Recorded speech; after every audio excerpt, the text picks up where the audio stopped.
আল্লাহ পাক রব্বুল আলামিন সমস্ত নবীকে এমন একটা অফার দিয়েছেন, ওই নবী দুনিয়াতে একটা দোয়া এরকম করতে পারবে, আল্লাহর কাছে একটা আবদার, একটা দরখাস্ত করতে পারবে, যেভাবে করবে সেভাবে আল্লাহ তাআলা কবুল করবে। নবী বলেন লিকুল্লি নবিয়্যিন দাওয়াতুন মুস্তাজাবাতুন, প্রত্যেক নবীকে এরকম একটা অধিকার দেওয়া হয়েছে। প্রত্যেক নবীরা যার যার মনের রুচি অনুযায়ী দুনিয়াতেই তা ব্যবহার করেছে। কোন নবী বলেছেন আমার যারা শত্রু আছে তাদেরকে সমুদ্রের মধ্যে ডুবাইয়া মারেন, আল্লাহ পাক রব্বুল আলামিন পয়গম্বর যেভাবে চাইছে সেভাবে আল্লাহ কবুল করেছেন। কোন নবী চাইছেন আমার শত্রুদের একটা কাফের বাড়িঘর যাতে বাকি না থাকে, আল্লাহ পাক রব্বুল আলামিন ওইভাবে কবুল করছেন। নবী বলেন আমি একমাত্র নবী, আমি দুনিয়ার জন্য এটা চাই নাই, আমি চেয়েছি পরকালের জন্য। আমি আল্লাহর কাছে বলছি আয় আল্লাহ, এই দোয়া, আমার এই অফার, আমার এই সুযোগ আমি দুনিয়ার জন্য কাজে লাগাইতে চাই না, আমি আমার গুনাহগার উম্মতের জন্য কাজে লাগাইতে চাই। ওগো মাওলা, আমি হাসরের ময়দানে এই আপনার এই যে অফার, এই সুযোগ আমি হাসরের ময়দানে আমার গুনাহগার উম্মতের জন্য আমি কাজে লাগাইতে চাই। আমি আমার যেই উম্মতের জন্য সুপারিশ করব, ওই সুপারিশ যেন কবুল করা হয়। আল্লাহ পাক রব্বুল আলামিন নবী আলাইহিস সালামকে বলে দিলেন ওয়ালা সাউফা ইউতিকা রাব্বুকা ফাতারদা, জান ইয়া রাসূলুল্লাহ, ইয়া হাবিবাল্লাহ, আপনি যখন উম্মতের প্রতি এত দরদি, জান আপনার এই দোয়া কবুল করা হইল, হাসরের ময়দানে যার জন্য আপনি দরখাস্ত করবেন তার দোয়াই আমি আল্লাহ কবুল করব। নবী, সমস্ত নবীকে এই অফার দেওয়া হয়েছে, সমস্ত নবীরা কাজে লাগাই দিয়েছে, যার যেটা দরকার আল্লাহর কাছে চাইছেন। একমাত্র আমাদের নবী, এই নবী এটা নিজের জন্য চান নাই, নিজের ছেলে মেয়ে, নিজের আত্মীয় স্বজনের জন্য চান নাই, উম্মতের জন্য চাইছেন। এবং চাইছেন কেমন সময়ে? যেই শান্তি, পরকালের শান্তি, যেটা চিরস্থায়ী শান্তির জন্য চাইছেন। লা ইউমিনু আহাদুকুম হাত্তা আকুনা আহাব্বা ইলাইহি মিন ওয়ালিদিহি ওয়া ওয়ালাদিহি ওয়ান নাসি আজমাইন। وقال رسول الله صلى الله عليه وسلم من أحب سنتي فقد أحبني ومن أحبني كان معي في الجنة. وقال تعالى في حبيب شانه إن الله وملائكته يصلون على النبي يا أيها الذين آمنوا صلوا عليه وسلموا تسليما. মোহাব্বতের সাথে একবার দুরূদ ইব্রাহিম পড়ি। আল্লাহুম্মা সাল্লি আলা মুহাম্মাদ ওয়া আলা আলি মুহাম্মাদ কামা সাল্লাইতা আলা ইব্রাহিম ওয়া আলা আলি ইব্রাহিম إنك حميد مجيد. اللهم بارك على محمد وعلى آل محمد كما باركت على إبراهيم وعلى آل إبراهيم إنك حميد مجيد بلغ العلا بكماله كشف الدجى بجماله حسنت جميع خصاله صلوا عليه وآله আলহামদুলিল্লাহ মাজিদিয়া মোহাম্মদিয়া শামসুল উলুম হিফজুল কোরআন মাদ্রাসা ও এতিমখানার দস্তারে ফজিলত হাফেজ ছাত্রদের পাগড়ি পরিধান উপলক্ষে যুব সমাজের উদ্যোগে আজকে এই দোয়া ও ইসলাহি মাহফিলের সম্মানিত প্রধান অতিথি প্রধান মেহমান এবং দেশবরণ্য উলামায়ে কেরাম, আমার সামনে উপবিষ্ট ধর্মপ্রাণ মুসলমান ভাইরা, পর্দার অন্তরালে আমার অত্যন্ত শ্রদ্ধভাজন মা ও বোনেরা, সবাই এই ওয়াজ মাহফিলে শরীক হওয়ার জন্য সবাইকে আন্তরিক ধন্যবাদ। আমি আপনাদের সামনে পবিত্র কালামুল্লাহ থেকে দুইখানা আয়াত তেলাওয়াত করেছি এবং নবী আলাইহিস সালামের অসংখ্য হাদিস থেকে দুইখানা হাদিস তেলাওয়াত করেছি। আয়াত এবং হাদিসকে সামনে রেখে কিছু কথা। আল্লাহ পাক রব্বুল আলামিন আমাকে এবং আপনাদেরকে আমলের নিয়তে কথাগুলি শোনার তৌফিক দান করুক। সবাই বলি আমিন।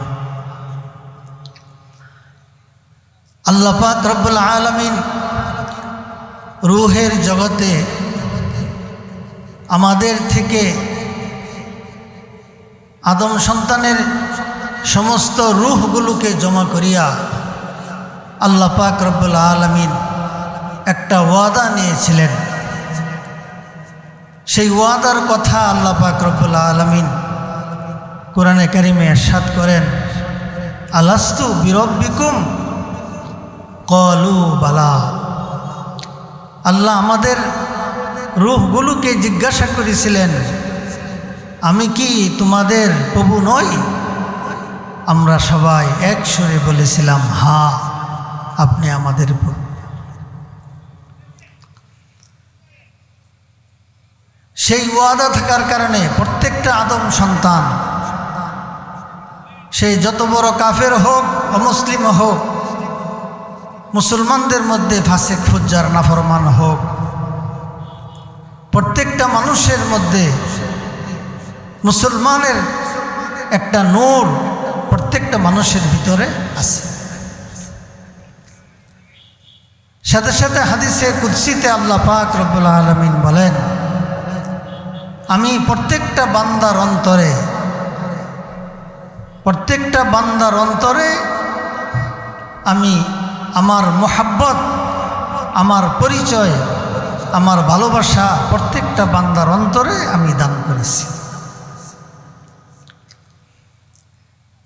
তো প্রত্যেকটা মানুষের মধ্যে আল্লাহর ভালোবাসা, আল্লাহর মোহাব্বত এই কারণে প্রত্যেকটা মানুষের মধ্যে আছে। আপনি দেখবেন একজন যত খারাপ মানুষই হোক, আল্লাহ তাআলার কোনো হুকুম মানে না, সে তাকেও যদি বলেন যে ভাই আল্লাহ তাআলার হুকুম মানার দরকার না, বলবে কি হ্যাঁ মানার দরকার। কারণ কি? কারণ ওই যে রূহের জগতেই সে এক ওয়াদা দিয়ে আসছে আল্লাহর কাছে যে আল্লাহ আপনি আমাদের প্রভু। আর আল্লাহ পাক রব্বুল আলামিন কুদরতিভাবে আমাদের অন্তরে আল্লাহর মোহাব্বত আল্লাহ তাআলা ঢেলে দিয়েছে। আল্লাহ তাআলা মোহাব্বতকে দিয়ে ডাইকে রাখছেন। আর এই ডাকনাকে খুলতে হবে, ঈমান এবং আমলের দ্বারা। ঈমান আমলের দ্বারা তা প্রকাশ করতে হবে। মুহাব্বত অন্তরে আছে ঠিক, লুকায় আছে, কিন্তু যদি ঈমান আমল যদি না থাকে তাহলে এই মুহাব্বতকে সে প্রকাশ করবে না। এই জন্য বিশ্ববিখ্যাত এক বুজুর্গ শাহ হাকিম আক্তার রহমতুল্লাহ আলাই, উনি বলতেছেন, মাওলার ভালোবাসা, মাওলার ভালোবাসা আছে হৃদয়ে, প্রত্যেকটা মানুষের হৃদয়ের গভীরে মাওলার ভালোবাসা আছে। আর এই ভালোবাসা কখনো পাওয়া যাবে না যতক্ষণ পর্যন্ত ঈমান আমলের মেহনতের দ্বারা এই ভালোবাসা যে আল্লাহ ডেকে রাখছেন আমার অন্তরের মধ্যে, আমার ভিতরে, ওই ভালোবাসাকে একমাত্র ঈমান এবং আমলের দ্বারা প্রকাশ করতে হবে। আর এই ভালোবাসা প্রকাশ করার মাধ্যমেই মানুষ আশরাফুল মাখলুকাত হবে। আশরাফুল মাখলুকাত মানুষ এবং অন্যান্য জানোয়ারের মধ্যে একমাত্র পার্থক্য হইল মুহাব্বতকে প্রকাশ করা। মানুষ ইবাদতের মাধ্যমে, ঈমান আমলের মাধ্যমে মুহাব্বতকে প্রকাশ করতে পারে, জীব জানোয়ারে প্রকাশ করতে পারে না। এই জন্যই মানুষ আশরাফুল মাখলুকাত। জীব জানোয়ারে মুহাব্বত প্রকাশ করতে পারে না।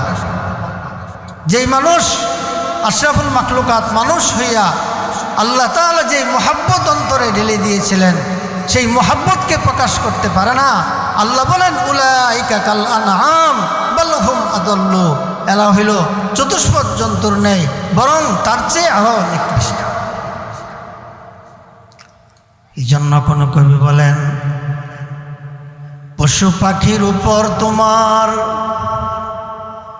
পশু পাখির উপর তোমার নাই কোনো সম্মান, মাওলার আশিকের খাতায় যদি না থাকে তোর নাম, রাসূলের আশিকের খাতায় যদি না থাকে তোর নাম। মাওলার আশিকের খাতায়, রাসূলের আশিকের খাতায় যদি তোমার নাম না থাকে তাহলে পশু পাখির উপরে তোমার কোনো সম্মান নাই, তুমি পশু পাখির চাইতে আরো নিকৃষ্ট। তো আল্লাহ এবং আল্লাহর রাসূলের ভালোবাসা প্রকাশ করবে কিসের দ্বারা? ভালোবাসা লাগবে, ভালোবাসা জরুরি, আর তা প্রকাশ করবে আল্লাহ এবং আল্লাহর রাসূলের হুকুম মানার দ্বারা, আল্লাহর হুকুম রাসূলের তরিকাকে গ্রহণ করার দ্বারা। শুধু মৌখিক বলার দ্বারা আমি আল্লাহকে খুব ভালোবাসি, রাসূলকে খুব ভালোবাসি, কিন্তু হুকুম মানল না, তাহলে এই ভালোবাসা মিথ্যা দাবি।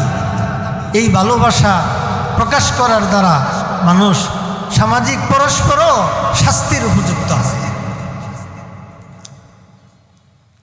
এক বাবার দুই ছেলে, এক ছেলে খালি বাবার সামনে আইসা বাবার প্রশংসা করে, বাবা তোমায় অনেক ভালোবাসি, অনেক মহব্বত করি, তোমারে ছাড়া আমি বাঁচব না। খালি ভালো মুখে বাবার ভালোবাসা প্রকাশ করে, কিন্তু বাবার হুকুম মানে না। বাবাই কয় এখানে বাজারে যাও, এখন কাজে যাও, হুকুম মানে না, খালি শুধু মুখে বলে বাবা তোমায় অনেক ভালোবাসি, তোমায় ছাড়া আমি বাঁচব না। আরেক ছেলে আছে, ওই ছেলে বাবার সামনে এত কিছু বলে না মুখে, কিন্তু বাবাই যখন যে আদেশ দেয় ওই আদেশ পুঙ্খানুভাবে পালন করে, আবার বাবার প্রয়োজন পুরা করে। বলেন বাবাই কোন ছেলেকে মহব্বত করবে? যেই ছেলে বাবার হুকুম মানে, মুখে কোনো প্রকাশ করে না বাবাই তোমায় ভালোবাসি মহব্বত করি, মুখে প্রকাশ করে না, কিন্তু হুকুম মানে। ওই ছেলেকে মহব্বত করে। আমাদের এক বুজুর্গ ছিলেন হযরত মাওলানা জুবাইর আনসারী রহমতুল্লাহ আলাইহি। তো হুজুর একটা দৃষ্টান্ত দিতেন, বলে এক মুখে মুখে শুধু ভালোবাসি বললে যে কি অবস্থা হয়। কয়েক বছর নতুন বিবাহ করে আনছে, আর এই নতুন পুত্রবধূ বাড়িতে আসা তো তার মা চাচিরা এরা বলে দিছে যে প্রথম স্বামীর সাথে একটু ভালোবাসার আচরণ করিস, হ্যাঁ, যাতে তাদের ভিতরে মিল মহব্বত সৃষ্টি হয়। তো এখন এই মেয়ে নতুন বউ গিয়া জায়নামাজ বিছাই যে বইছে, আর স্বামীর নামে বিভিন্ন কবিতা গাইতেছে, স্বামী তোমায় অনেক ভালোবাসি, তোমায় অনেক মহব্বত করি, তুমি ছাড়া আমি বাঁচব না, বিভিন্ন ধরনের কথা বলতে ভালোবাসা প্রকাশ করতেছে।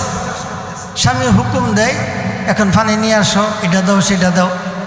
এই হুকুম মানে না, এই হুকুম মানে না। তো হুজুর বলেন যে স্বামী একবার দুইবার তিনবার আদেশ দেওয়ার পরও যখন হুকুম মানে না, তখন আর স্ত্রীর মুখে ভালোবাসা প্রকাশ করে, স্বামী রাগ হইয়া লাঠি নিয়া তাকে শায়েস্তা করবে। কি বলে? তুই মুখে মুখে খালি কস ভালোবাসি, আমার হুকুম মানার লগে খবর নাই। হুজুর বলেন ঠিক তেমনি ভাবে আল্লাহর যে বান্দা, নবীর যে উম্মত, আল্লাহর হুকুম মানে না, নবীর তরিকায় চলে না, শুধু মুখে বলে ভালোবাসি, নবী তোমায় অনেক ভালোবাসি, তোমায় অনেক মহব্বত করি, তুমি ছাড়া পরকালে আমার কোনো উপায় নাই, শুধু মুখে বলে আল্লাহর হুকুম মানে না, নবীর তরিকায় চলে না। রাসূল বলেন ওই ব্যক্তি যেরকম মুখে ভালোবাসা প্রকাশ করার দ্বারা শাস্তির উপযুক্ত হয়েছে, শাস্তি থেকে বাঁচতে পারে নাই, ঠিক তেমনিভাবে নবীর ওই উম্মত মিথ্যা মহব্বতের দাবিদার, সেও আল্লাহর শাস্তি থেকে বাঁচতে পারবে না। তাহলে কি বুঝলাম ভাই? আল্লাহর হুকুম, নবীর তরিকা মানা, এটা হইল আল্লাহ এবং আল্লাহর রাসূলকে ভালোবাসা। মুখে বলার দ্বারা ভালোবাসা প্রকাশ হয় না। আল্লাহ এবং আল্লাহর রাসূলকে, আল্লাহ রাসূলের হুকুম মানব কেন? কেন তাদেরকে মহব্বত করতে হবে? মানুষকে মহব্বত করে, ভালোবাসে কয়েকটা কারণে। তার মধ্যে একটা হইল যদি তার প্রতি তার অনুগ্রহ কতটুকু, অনুগ্রহ অনুযায়ী তার হুকুমকে সে মানে। যার উপরে যার যত অনুগ্রহ আছে, ওই অনুগ্রহ অনুযায়ী তার আদেশ পালনের মাত্রা হবে। এখন আসেন দেখি আল্লাহর হুকুম আমরা কেন মানব? আল্লাহর আমাদের প্রতি কতটুক দয়া আছে,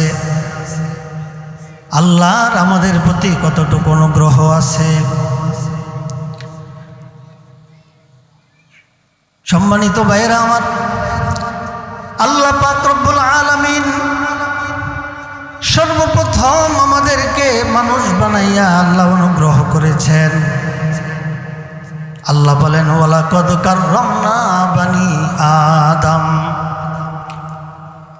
আমি মানুষকে অন্যান্য মাখলুকাত না বানাইয়া, আশরাফুল মাখলুকাত মানুষ বানাইয়া আমি তাকে মর্যাদা দান করেছি। কোনোদিন আল্লাহর কাছে দরখাস্ত করি নাই, কোনোদিন আল্লাহর কাছে আবেদন করি নাই, আয় আল্লাহ আশরাফুল মাখলুকাত মানুষ বানায়েন। একটু চিন্তা করে দেখি, যদি আল্লাহ আমাদেরকে কুকুর শৃগাল যদি বানাইতেন, এরকম ঘৃণিত প্রাণী যদি বানাইতেন, তাহলে আমার কোনো সম্মান থাকতো না। চিন্তা করে দেখেন, একটা কুকুর সে জুটা খাবার খাইতে যায়, জুটা খাবারটা খাইতে গেলেও যেটা মানুষ খায় না, অতিরিক্ত খাবার, এই খাবারটা খাইতে গেলেও সম্মানের সাথে তাকে দেওয়া হয় না। কোনো সময় কুকুরের শরীরে পানি ঢেলে দেয়, কোনো সময় তার শরীরে ঢিল দেয়, কোনো সময় তার শরীরে আঘাত করে, তার কোনো সম্মান নাই। কিন্তু আশরাফুল মাখলুকাত মানুষ, সে জুটা খাবার নয়, ভালো খাবার সম্মানের সাথে তার নিকটে, তার মুখে আল্লাহ তাআলা পৌঁছায়া দেয়। আল্লাহ বলেন, আমি মানুষকে মানুষ বানাইয়া সম্মানিত করেছি। শুধু মানুষই বানান নাই, মানুষ বানাইয়া তারপরে আল্লাহ পাক রব্বুল আলামিন আমাদেরকে ইমানের দৌলত দান করেছেন। বান্দা দুই শ্রেণীর, আদম সন্তান দুই শ্রেণীতে বিভক্ত। এক শ্রেণী ইমানদার, আরেক শ্রেণী ইমানদার নয়। আল্লাহ পাক রব্বুল আলামিন ইমানের দৌলত আমাদেরকে দান করিয়া, আমাদের উলামায়ে কেরাম বলেন, একজন মানুষ যদি তার বালেগ হওয়ার পর থেকে মৃত্যু পর্যন্ত শুধু সিজদায় পড়ে থাকে এই শুকরিয়া আদায় করার জন্য যে আল্লাহ আমাকে ইমান দান করেছেন, বলেন তারপরও ইমানের শুকরিয়া আদায় হবে না। কেন আদায় হবে না? এই ইমানের মাধ্যমে বান্দা জান্নাতের উপযুক্ত হয়, চিরস্থায়ী শান্তির জায়গা জান্নাত লাভ করতে পারে একমাত্র ইমানের দ্বারা। ইমান যদি না থাকে তাহলে সে দুনিয়াতে যত অন্যান্য ভালো কাজই করুক না কেন সে জান্নাত লাভ করতে পারবে না। পরকালের প্রথম হিসাব নিকাশের কাঠগড়ায় আল্লাহ তাআলা দাঁড় করাইবেন কার ইমান আছে আর কার ইমান নাই। যে বেঈমান, তার কোনো হিসাব নাই, সে বিগৈরি হিসাব, সে জাহান্নামী হবে। যার ইমানদার আছে, ইমানের কারণে যারা পরিমাণ ইমান যদি থাকে তাহলে শাস্তি ভোগ করার পরে একবার না একবার সে জান্নাতে যেতে পারবে। এই জন্য উলামায়ে কেরাম বলেন, ইমান দিয়া তোমাকে আল্লাহ তাআলা তোমাকে এত বড় বানায় দিছেন, তোমারে ভাগ্যবান বানায় দিছেন, কারণ ইমান না আনলে তুমি জান্নাতের ঘ্রাণও পাইতা না। আল্লাহ আমাদেরকে ইমান দিয়ে সম্মানিত করছেন, আবার ইমানদার দিয়েও ক্ষান্ত হন নাই। আল্লাহ পাক রব্বুল আলামিন যত পয়গম্বর দুনিয়াতে পাঠাইছেন, সাইয়্যিদুল মুরসালিন হইলেন আমাদের নবী। আমাদের নবীর সর্বশ্রেষ্ঠ নবীর উম্মত আমাদেরকে বানাইছেন। যেই নবীর উম্মত হওয়ার জন্য অন্যান্য নবীরা পর্যন্ত আকাঙ্ক্ষা করছে। আল্লাহ পাক রব্বুল আলামিন কোন নবীর আকাঙ্ক্ষা আল্লাহ কবুল করেন নাই, একজনের আকাঙ্ক্ষা দোয়া আল্লাহ কবুল করেছেন। হযরত ঈসা আলাইহিস সালাম, হযরত ঈসা আলাইহিস সালামের দোয়া আল্লাহ কবুল করেছেন। আর তিনি কিয়ামতের আগে আমাদের উম্মতি বাই হয়ে নবী আলাইহিস সালামের উম্মত হয়ে দুনিয়াতে আবার আসবে। আল্লাহ পাক রব্বুল আলামিন যে হযরত ঈসা আলাইহিস সালামের দোয়া কবুল করেছেন, ওই অবস্থায় ওই হায়াতে আল্লাহ পাক রব্বুল আলামিন আকাশে উঠায় নিছেন। তার হায়াতের স্তরকে আল্লাহ তাআলা স্টপ করে দিয়েছেন, থামায়া দিয়েছেন।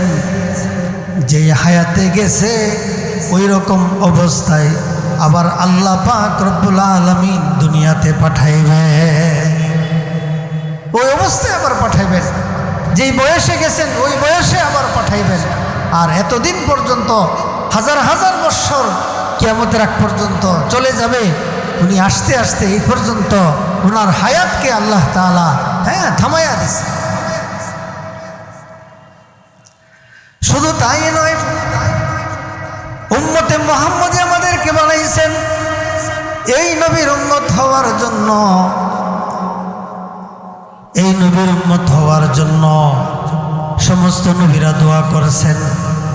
শুধু তাই নয়, এমনও দোয়া করেছেন, আয় আল্লাহ যদি বিশ্ব নবীর উম্মত না বানান তাহলে এই দোয়াটা কবুল করেন, বিশ্ব নবীর হাতের গোসল এবং কাফন দাফন যেন আমাদের সৌভাগ্য হয়। এই দোয়া নবীরা করছে। আল্লাহ পাক রব্বুল আলামিন একজন নবীর দোয়াকে আল্লাহ কবুল করেছেন, হযরতে হিজকিল আলাইহিস সালাম। নবীর সাহাবীরা এক সফরে গেছেন। সফরে যাওয়ার পরে সফরে দেখেন একটা ঘরের মধ্যে একটা লাশ দেখা যায়, অনেক আগের লাশ। তখন তারা ওই লাশের কাফন দাফন করে তাকে কবরস্থ করে যখন রাসূলের কাছে আসলেন, ওই সাহাবীরা বললেন, ইয়া রাসূলুল্লাহ, ইয়া হাবিবাল্লাহ, আমাদের সফরকালে আমরা একটা ঘরে যখন প্রবেশ করলাম দেখলাম অনেক আগের একটা লাশ পড়ে আছে। বলে, তা ওই সময় কি করছ? আমরা ওই লাশটা গোসল দিয়ে কাফন দাফন সেরেছি। বলে, হ্যাঁ, পূর্বের যুগের এক নবী, তার আকাঙ্ক্ষা ছিল উম্মতে মুহাম্মাদি হওয়ার, ওই দোয়া আল্লাহ কবুল করেন নাই, সর্বশেষ দোয়া করেছেন, আয় আল্লাহ মুহাম্মদ সাল্লাল্লাহু আলাইহি সাল্লামের উম্মত যদি না বানান, কমপক্ষে ওই উম্মতের একটু হাতের ছোঁয়া দিয়া আমাদের কাফন দাফনের গোসলের ব্যবস্থা করে দিয়েন। আল্লাহ পাক রব্বুল আলামিন ওই দোয়া কবুল করেছেন, আর তোমাদের মাধ্যমে তাদের দোয়াকে আল্লাহ বাস্তবায়ন করেছে। এত বড় নবীর উম্মত আমাদেরকে বানাইছে আল্লাহ পাক রব্বুল আলামিন। আল্লাহ এবং আল্লাহ রাসূলের হুকুম কেন মানব? দুনিয়াতে যেই যাকে মহব্বত করে তার হুকুম সে মানে।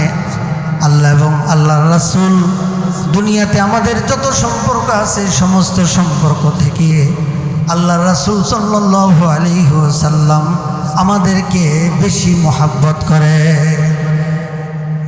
আল্লাহ পাক রব্বুল আলামিন কেমন মহব্বত করেন, কেমন ভালোবাসেন, আল্লাহ কোরআনে বলেন, লা তাখুযু সিনাতু ওয়ালা নাওম, আল্লাহ তাআলা ঘুমান না, উঙ্গান না।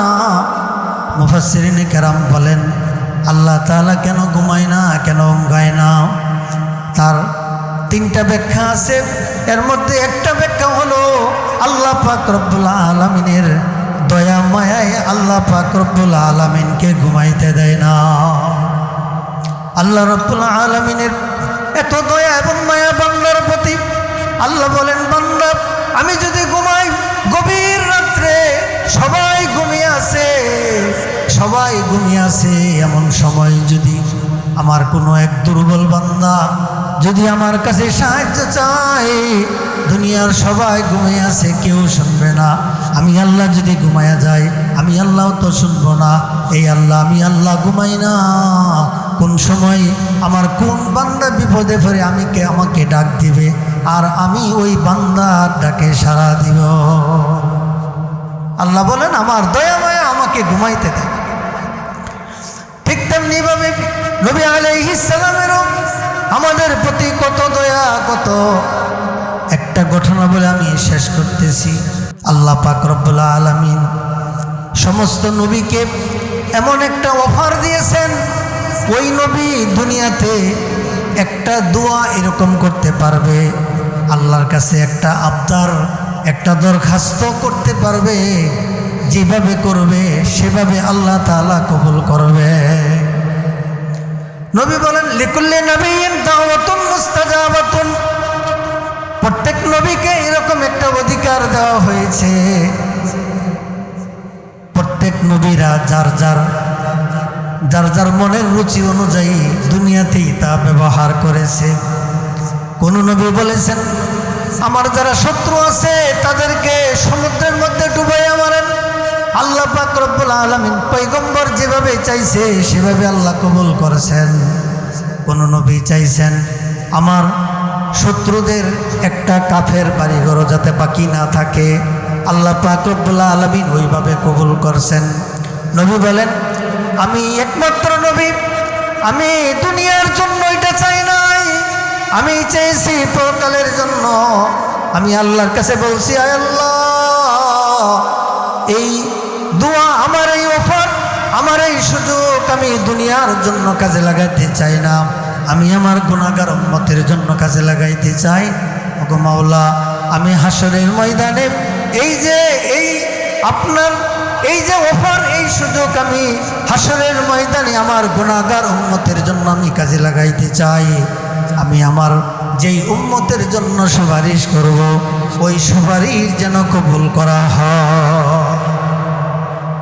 আল্লাহ পাক রব্বুল আলামিন নবী আলাইহিস সালামকে বলে দিলেন, ওয়ালা সাউফা ইউতিকা রাব্বুকা ফাতারদা। জান ইয়া রাসূলুল্লাহ, ইয়া হাবিবাল্লাহ, আপনি যখন উম্মতের প্রতি এত দরদি, জান আপনার এই দোয়া কবুল করা হইল। হাসরের ময়দানে যার জন্য আপনি দরখাস্ত করবেন, তার দোয়াই আমি আল্লাহ কবুল করব। নবী, সমস্ত নবীকে এই অফার দেওয়া হয়েছে, সমস্ত নবীরা কাজে লাগাই দিয়েছে, যার যেটা দরকার আল্লাহর কাছে চাইছেন। একমাত্র আমাদের নবী, এই নবী এটা নিজের জন্য চান নাই, নিজের ছেলে মেয়ে, নিজের আত্মীয় স্বজনের জন্য চান নাই, উম্মতের জন্য চাইছেন। এবং চাইছেন কেমন সময়ে? যেই শান্তি, পরকালের শান্তি, যেটা চিরস্থায়ী শান্তির জন্য চাইছেন। শুধু তাই নয়, যেদিন হাসরের ময়দান কায়েম হয়ে যাবে,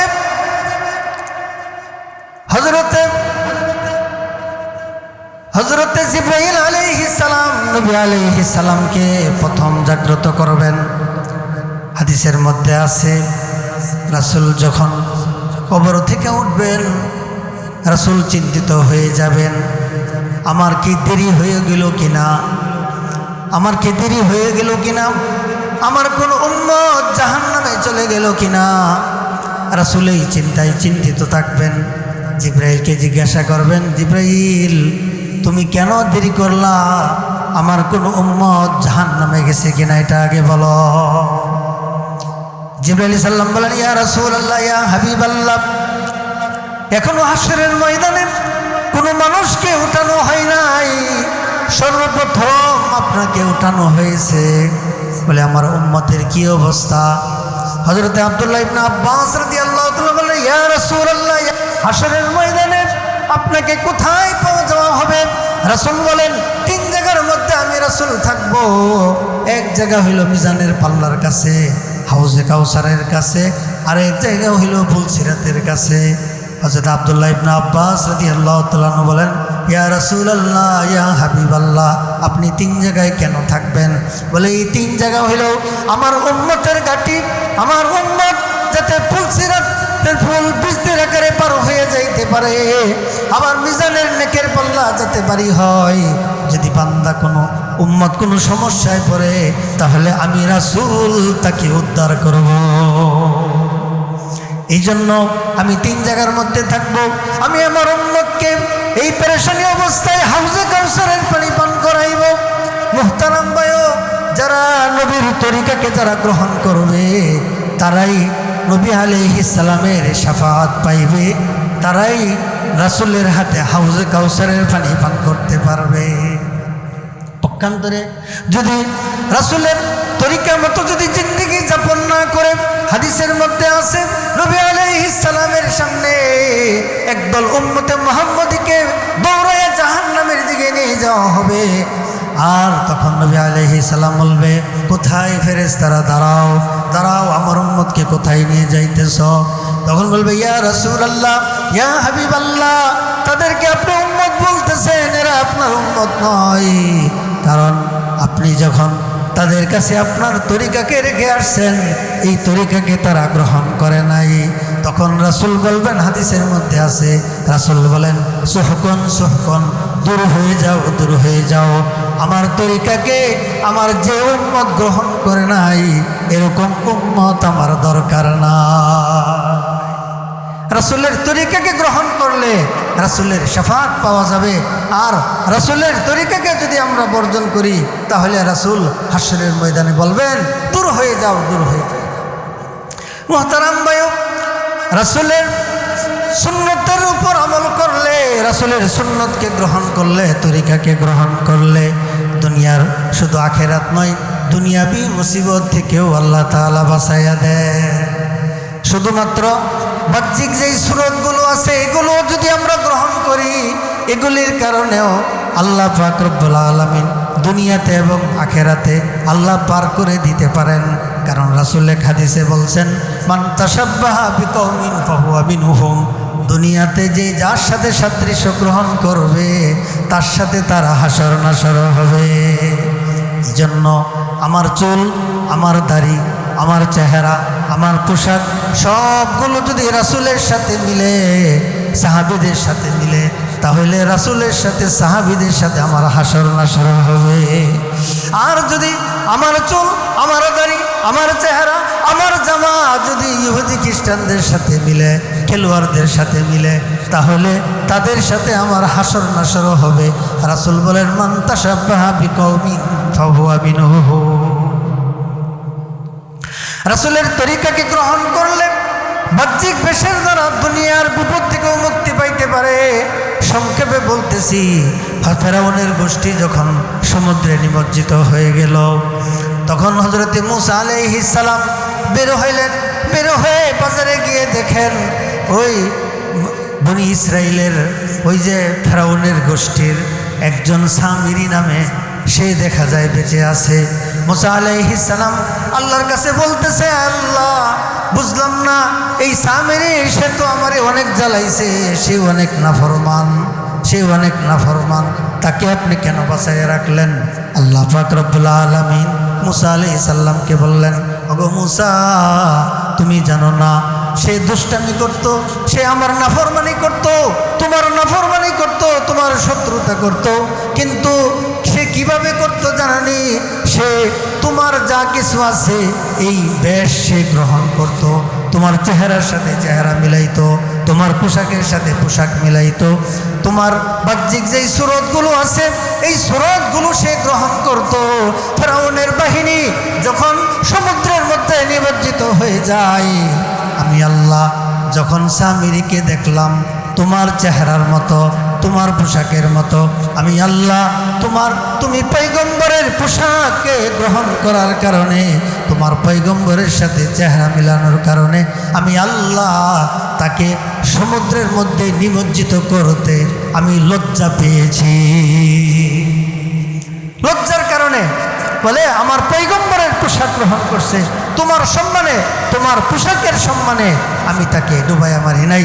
যাক, পাপের শাস্তি পরে ভোগ করবে, কিন্তু এই পোশাকে তোমার সাথে সাদৃশ্য গ্রহণ করার কারণে আমি তাকে মুক্তি দিয়ে দিলাম। এই জন্য মুহতারাম ভাইও, নবীর তরিকা, যেই নবী দুনিয়া থাকতে এবং পরকাল হাসরের ময়দানে যে সময় সবাই ইয়া নাফসি করতে থাকবে, সেই নবী উম্মতি উম্মতি বলে ডাকবে। এই নবীর দুনিয়াতে এই নবীর তরিকাকে গ্রহণ করব না, আর কার তরিকাকে গ্রহণ করব? যেই নবী নিজের দুনিয়াতে কারো জন্য কোনো কিছু চাই নাই, একমাত্র এই ফিকির ছিল, ইয়া হাবলি উম্মতি, ইয়া হাবলি উম্মতি, আমার উম্মতের কি অবস্থা হবে, আমার উম্মতের কি অবস্থা।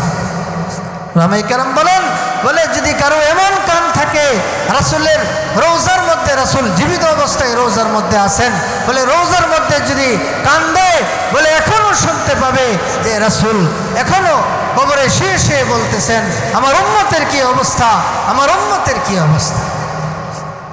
এই জন্য রাসূল জীবনের শেষ মুহূর্তে হযরত আজরাইল আলাইহিস সালাম যখন রাসূলের জান কবজ করবেন, আল্লাহ বলে দিলেন, আজরাইল আমার বন্ধুর সাথে যাতে বেয়াদবি না হয়, আমার বন্ধুকে সালাম দিবা, গিয়ে বলবা আল্লাহ আপনাকে সালাম জানাইছেন।